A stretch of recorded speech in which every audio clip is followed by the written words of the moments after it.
Alright, this video I'm going to go over why I feel that it is not right to disrespect Bruce Lee. And my wife is sitting next to me. She doesn't want to be on camera, but she will share her thoughts as well and interject, ask questions to help me elaborate my thoughts. So if you hear that outside voice, you know it's her. Alright, so it's basically been brought to my attention that, you know, there are certain people out there, people that are well known, that have voiced, you know, their opinions on Bruce Lee. You know, some people are saying that they don't think he's that great, that, you know, regular people nowadays could take care of him, beat him up, whatever the case may be. And even with this movie that came out, Once Upon a Time in Hollywood, I actually saw the movie, which I really did not want to see, but the way that they portrayed Bruce Lee is extremely disrespectful. And Shannon Lee, you know, Bruce Lee's daughter, has been trying to fight that since the movies came out. So my take on it is that it's not right and is wrong, and people shouldn't do it, is because partly, you know, it is partly a racial thing, you know, where like the Chinese people just don't have that many like heroes to look up to, or even Chinese Americans in general. Like Chinese Americans in general just don't have anybody to look up to and admire that have reached like worldwide fame. You know, and when you attack, it's like our only hope. It's kind of holding down like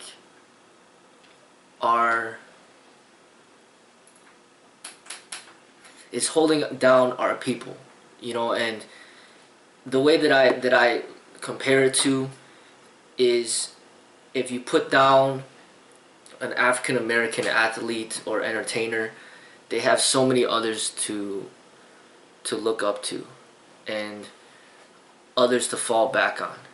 You know, some people could say, hey, you know, Malcolm X wasn't that intelligent, and then others could be like, well, at least there's Martin Luther King Jr., you know. Or some people be like, oh, Will Smith's not that great of an actor, but then there's Denzel Washington.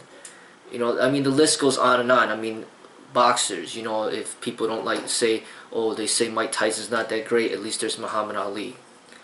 You know, and same thing with the Caucasians. You know, there's a lot of successful Caucasians out there in industries all across the entertainment industry, across all boards. You know, like just in the martial arts Hollywood, you know, if people don't say that, you know, Chuck Norris is not that great, then they could go ahead and say, hey, you know, but Jean-Claude Van Damme was good. Or if somebody says, oh, Steven Seagal wasn't all that great, then people could come back and say, well, Scott Adkins is great. You know, so, but if you look at the Chinese, specifically the Chinese American, like, we don't have anybody but Bruce Lee. Like, that's just all we have. And when you put him down, the only person that we even have to look up to, it just makes it like it's like attacking our culture and our people when we need like support, you know. And to me, that's partly the most damaging part of it. And another thing is, you know, everybody's entitled to their opinion, who they think is good, who they think is not good. But I feel that people that have reached a certain level of status or a certain level of fame, there's a lot more responsibility for them to think about what they say and what they put out there before they do it, especially when it comes from a point of criticism or disrespect, because now you're reaching out to a greater audience. You know, if you're just like an average Joe that says, oh, you know, this person's not that great, that's one thing. But when you got somebody like Quentin Tarantino, who makes movies for a living, and he puts out a movie completely disrespecting Bruce Lee, and You got other people that have gained status and fame, and then they disrespect Bruce Lee. Now you're basically encouraging the mass of the population to disrespect, you know, a person of this culture that we should learn to appreciate. And basically, it boils down to just respect. Respect for each other. Respect for each other's culture and ways. You know, and he's like a cultural icon and a symbol of the Chinese culture. And when you put that symbol down, and that's the only symbol that we have currently for decades, it's like putting down a whole race of people, you know, and we don't have anybody else to fall back on. And that's the thing that's most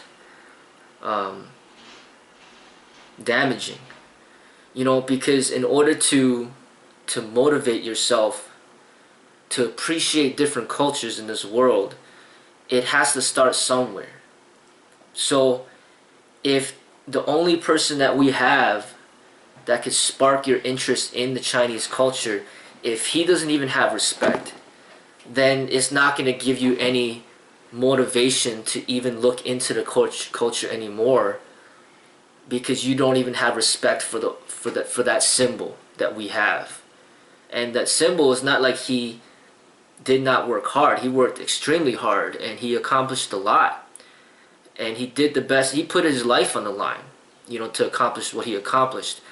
And to negate that and act as if he's no big deal is pretty much just putting you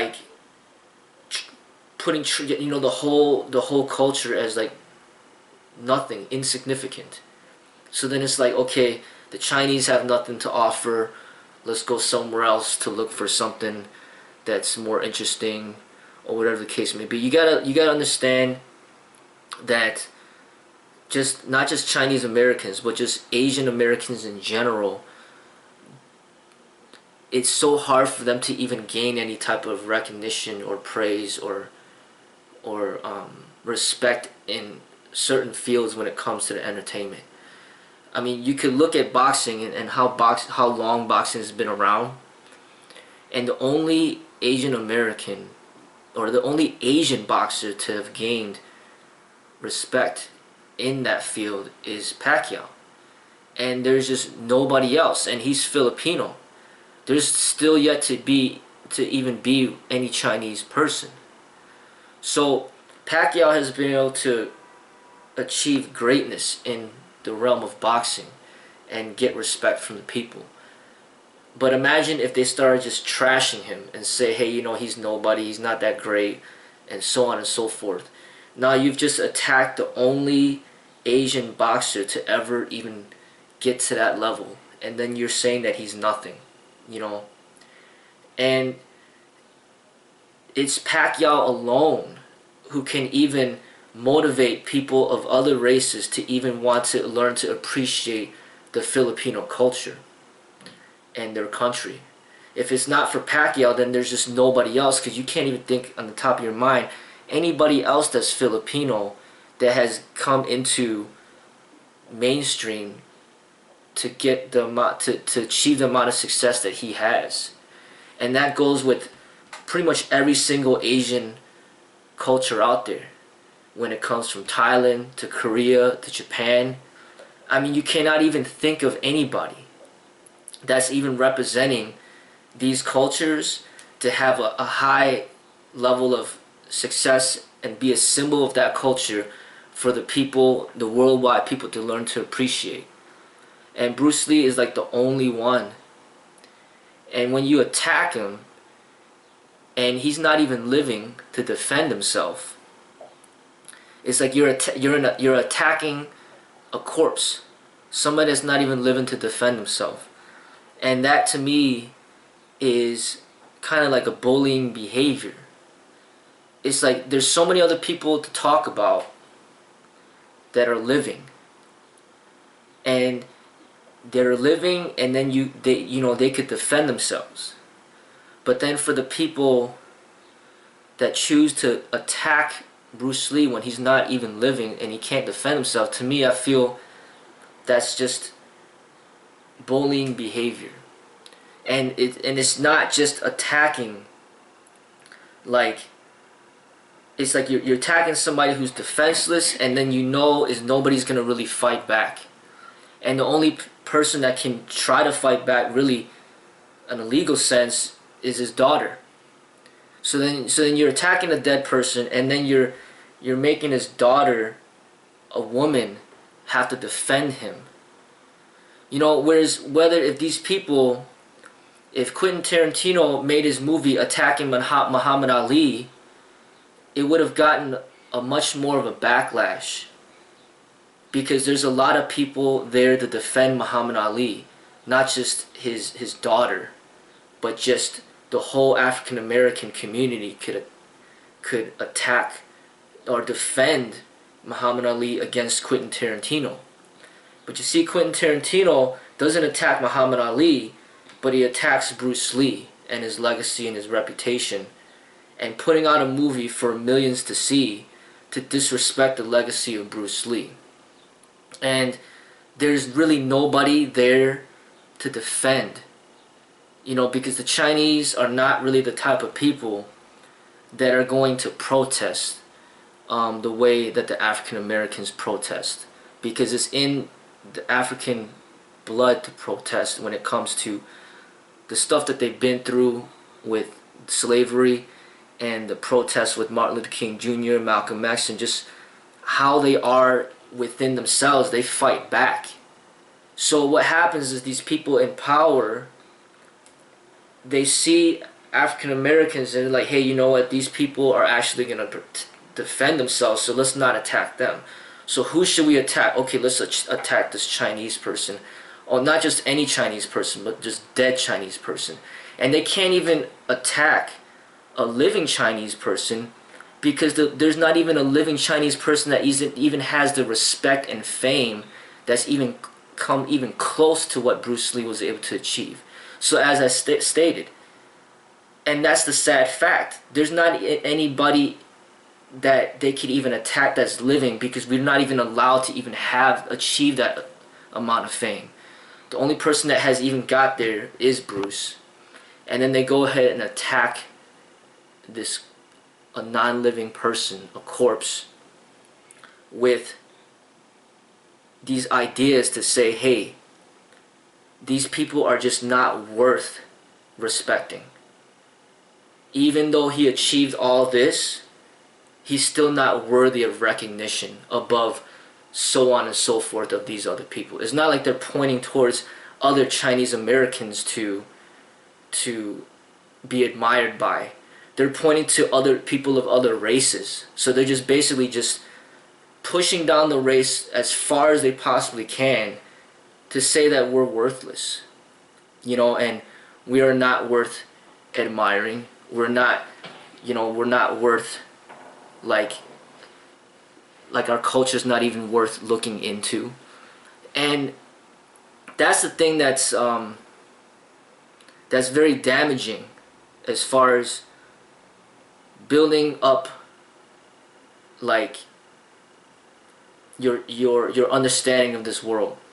Like, for me, growing up, looking the way that I look, coming from where I came from, I learned to appreciate the African American culture because I was surrounded by it.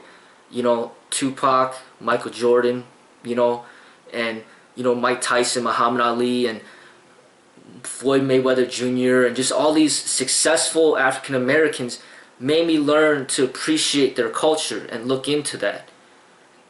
And if you allow African Americans to thrive in their expression, you allow Caucasians to thrive in their expression, and then there's multiple people from those races to represent their people and the greatness of what they've accomplished.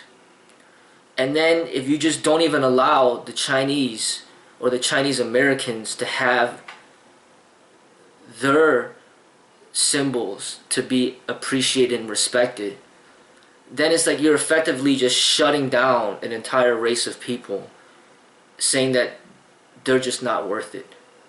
They're not at that level.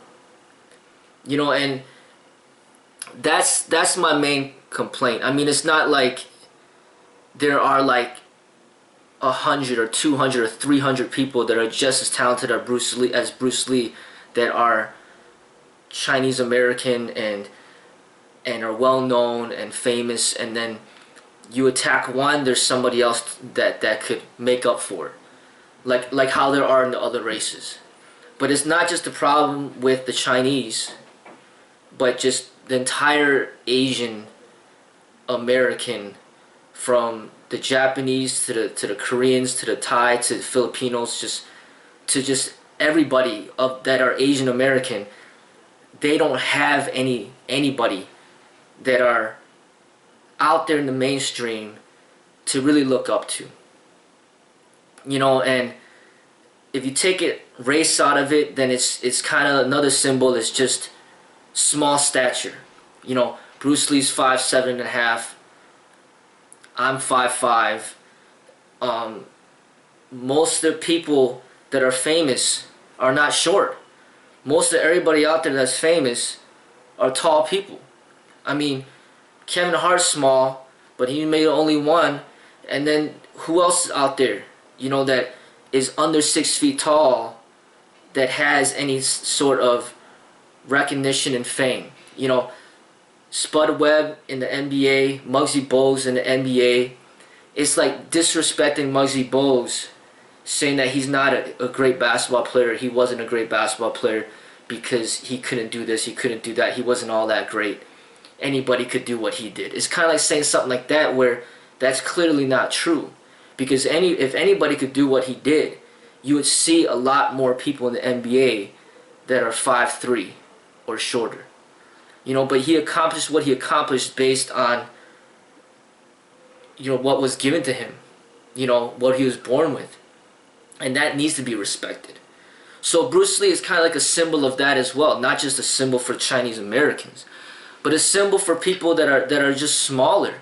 You know, that is born shorter and just born with these attributes, and they have to find success in some way, somehow. And it's just for a symbol of like the people that are usually underestimated, disadvantaged, and he's a symbol of so many different things. And then when you attack that symbol, it's like you're trying to take away hope for everybody. That, hey, you know, small people can never achieve great things. And the people will bash on his weight. Oh, he only weighed 125 pounds. Oh, somebody that light can never be a great martial artist and never be a great fighter. You know, but even living today, you see Pacquiao achieve what he achieved and still keeps on achieving, and he's not that tall either. He doesn't weigh that much either. And you see somebody like Floyd Mayweather Jr., he's not that tall either, and he doesn't weigh that much either, but he achieved greatness. So you got Pacquiao, who's Filipino, you got Floyd Mayweather, who's African American, who's both of them don't weigh that much. They both aren't that tall, under 6 feet tall. And you got Bruce Lee, doesn't weigh that much, not tall.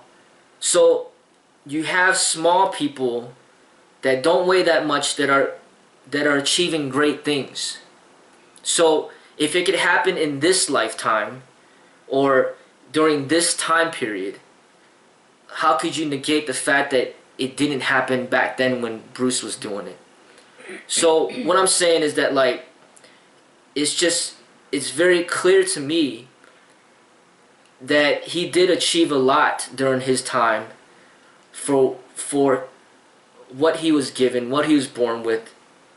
And he provides hope for a lot of people out there of many different races, of people that don't weigh that much, people that are shorter, people that are Asian, people that are Chinese, people that are just underdogs all the time.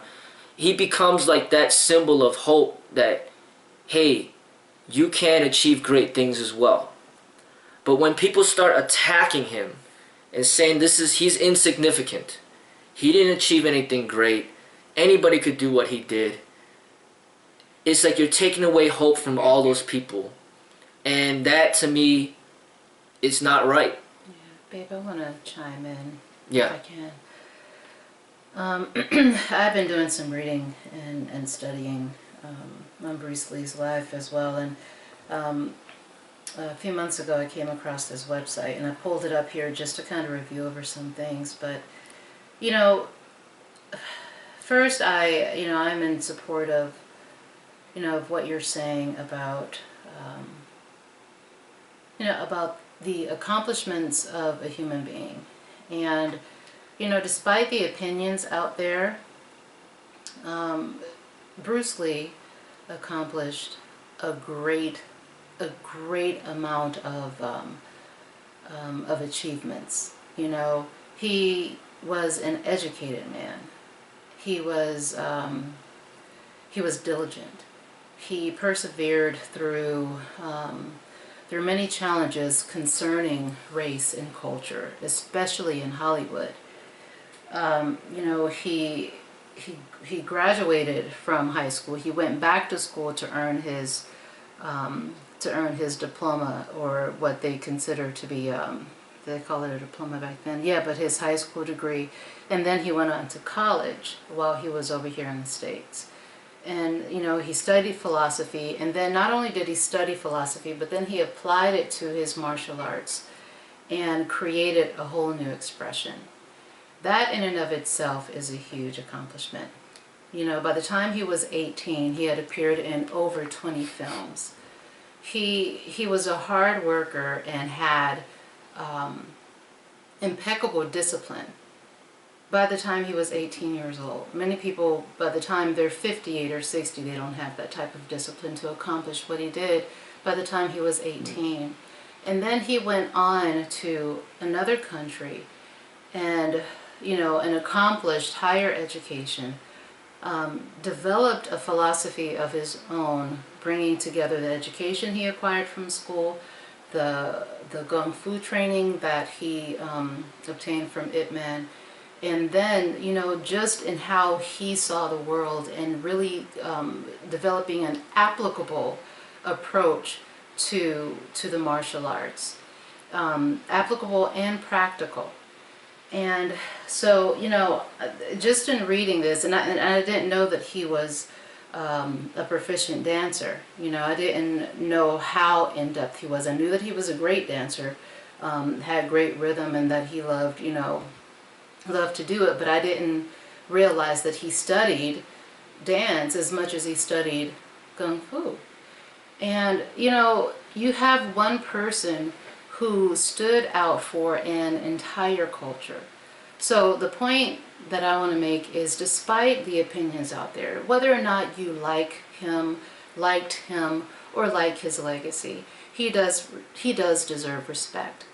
Not because he was quote unquote famous. He deserves respect because he worked hard for his accomplishments. He put forth time and energy and dedication. He has a philosophy that he took time to develop.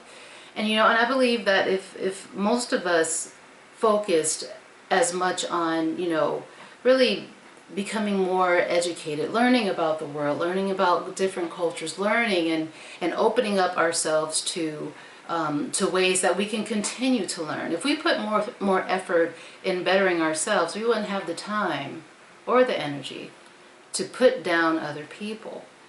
And it's really disheartening, especially being of the African American culture, because I've seen it where you have impeccable people in sciences. Where a lot of people would say, they're great athletes, but what a lot of folks do not highlight is that back in the 1800s, in the 1700s, that there were African, there were black people, I'll just say that, who were scientists, black people who are inventors.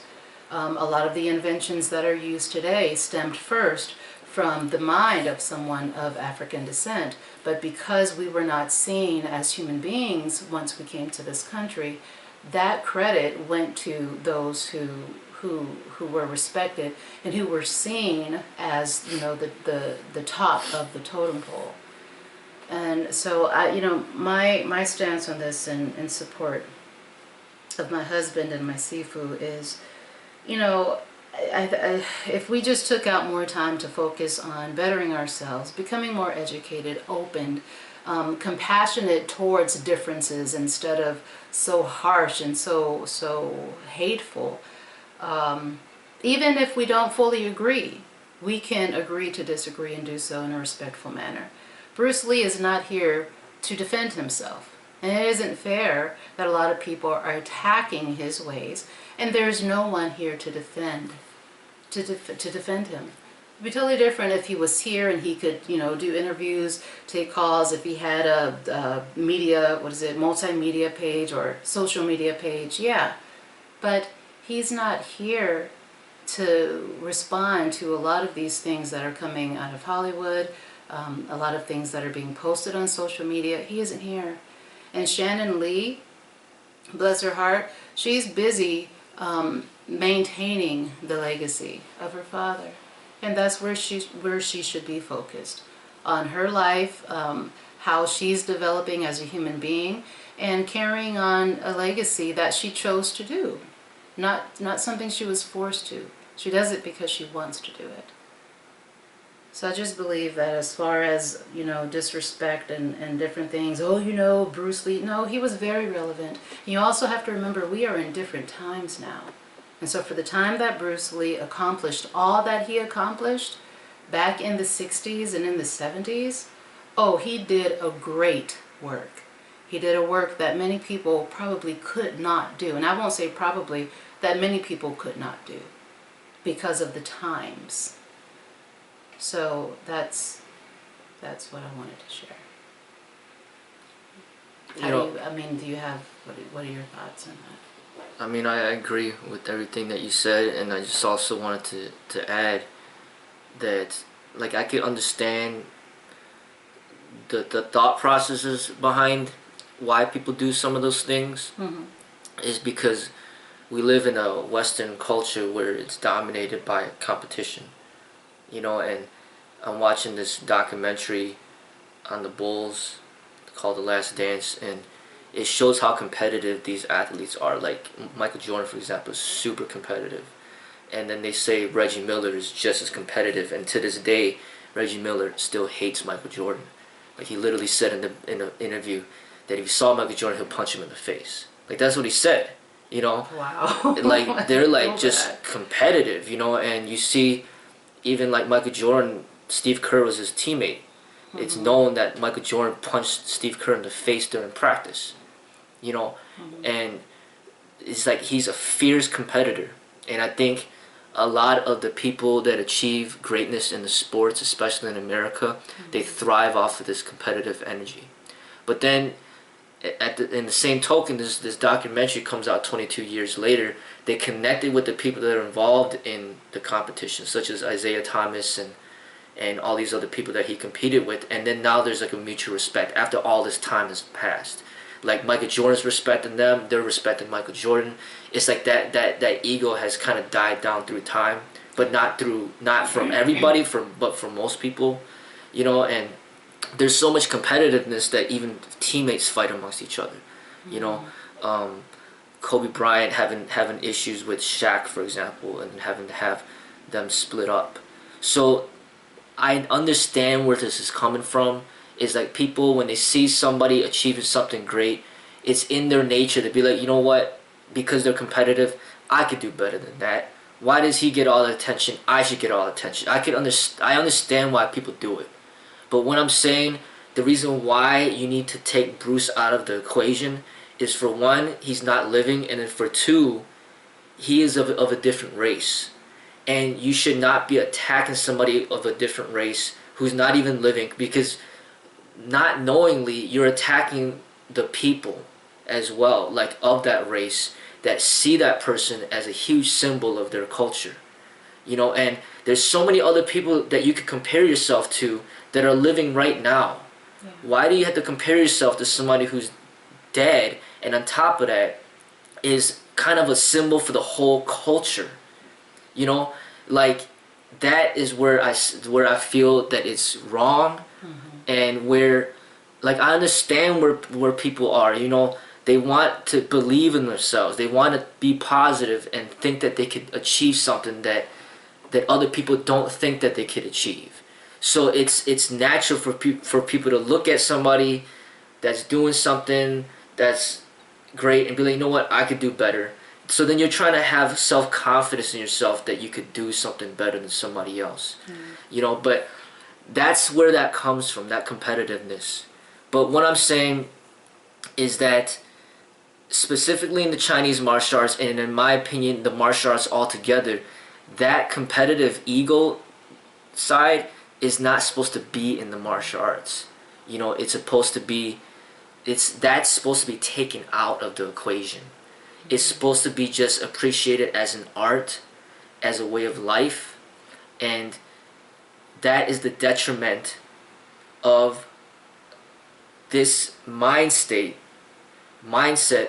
that is supposed to be learned from the Eastern ways. Is how could you have, like, how could you possibly work super hard but not have this competitive ego? Well, that was where meditation comes in. That's where the spirituality comes in, and that's what true art comes from. You know, and I think that's part of the reason why it's so hard for people to really understand, like, the martial arts, the true martial arts, and the expression that comes out of the East. You know, and it's you know, that's what's needed here. Is like, we have so much competitiveness already in this culture. We have to learn how to respect each other and celebrate each other. You know, just look at the positives. You know, and it's different. You know, it's just, there's a lot of living people out there that you could compare yourself to, and you could even challenge right now and measure yourself up to. What I'm saying is, another thing is just learning how to, like, you know, you have an opinion, but it doesn't mean, especially you have a lot of fame, you're well known, and you influence a lot of people, it doesn't mean that you should share your opinion in a certain way for all people, just because you can. You know, and to refrain from doing that, because it doesn't really make you look like a good person when you're attacking somebody who really can't defend themselves. You know, and I think that that's my biggest issue, is like, you can't stop the average person from going on there and commenting and all this other stuff. But these big name people, these people that are already making millions, that already established themselves and building fame for themselves already, they don't have to go out there and start bashing, you know, a Bruce Lee or anybody for that matter. You know, and you know, I do look, I'm into the hip hop as well, and I see what happens in the hip hop industry, and it gets really messy. You know, if you look at the thing between Tupac and Biggie, you know, they both ended up dead. You know, this whole East Coast versus West Coast thing, and these rappers going against each other, like the recent one is Eminem and MGK, like going at it in each other, and you know, then, you know, like, there's people attacking Drake, and then, you know, another person, Pusha T, they're attacking each other. Like, I understand people, like, sometimes get excited when they see others arguing and attacking each other, but in the end of the day, you know, when you reach a certain level of fame, when you reached a certain amount of riches, like, you see, like, you gotta sit back and question yourself, like, is this even worth it? Is it worth damaging my reputation or damaging somebody else's reputation when you could both essentially be working together to build together and enjoy success together?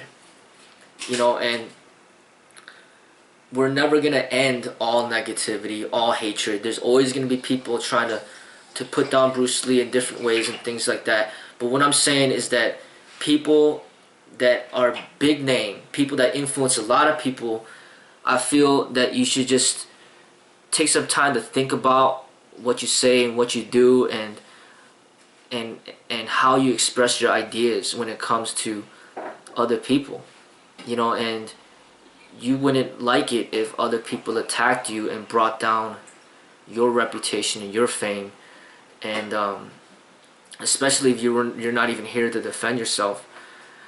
I just think that, you know, it's just an important lesson to learn, just about mutual respect. And at the same time, I understand myself, as I stated in my other videos, you know, I'm not perfect, but I'm learning, and I've made mistakes, and I want to be very aware of every time I put myself out there to the public, especially on YouTube.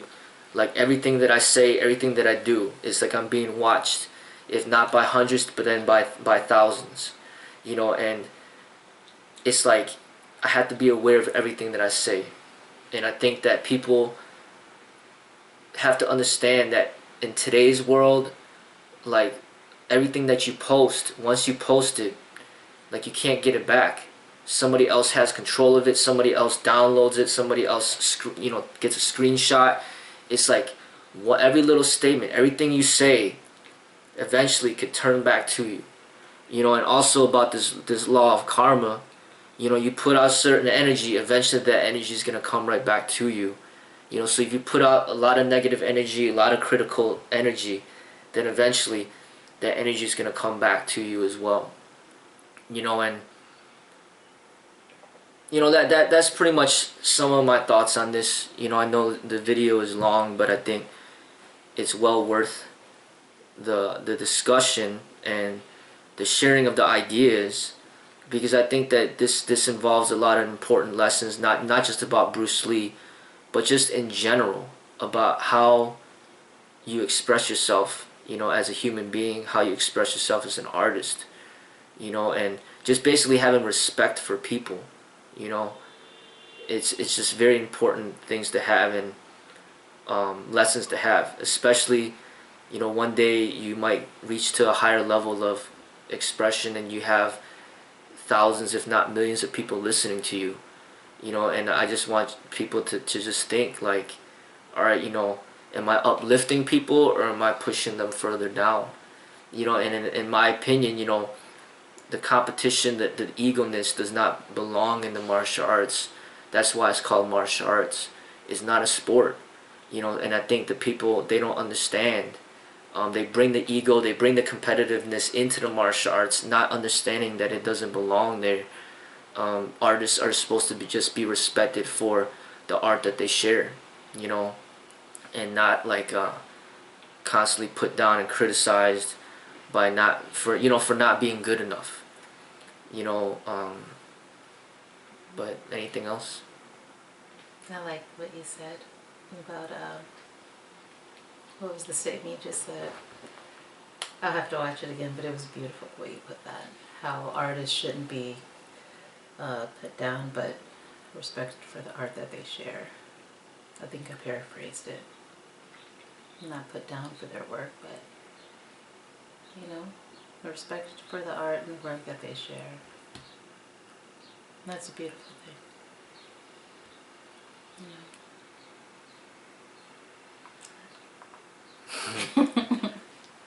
Alright, so, you know, I hope, you know, it just gets people to think about certain things, and you know, that we just all practice good judgment.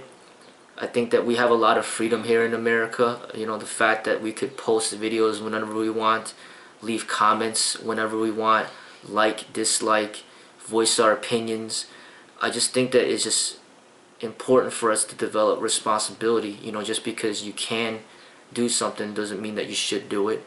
And just because you have certain ideas to share doesn't mean that you should just share them without thinking, you know, because you don't know who's watching, you know. And also you don't have to put people down, and that's the thing. You can have differing opinions.